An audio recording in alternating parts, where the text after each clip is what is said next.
Grundkurset i hypnoterapi med børn og unge, det er et kursus, der er henvendt til fagpersoner. Det kunne være læger, psykologer, sygeplejersker eller andre, der laver behandling med børn, unge og familier. Kurset er opdelt i 2 moduler med cirka 2 måneders mellemrum. Vi mødes på internat, og det gør vi for at gøre det sådan trygt og stemningsfyldt at være der, sådan at man kan øve sig.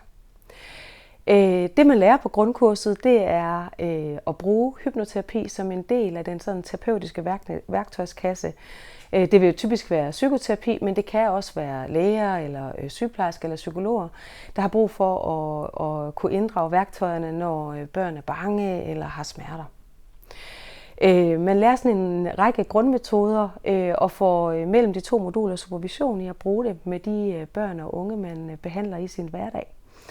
Og når vi så mødes igen, så dykker vi lidt mere ned i det med behandling af smerter, og funktionelle problematikker og angstbehandling.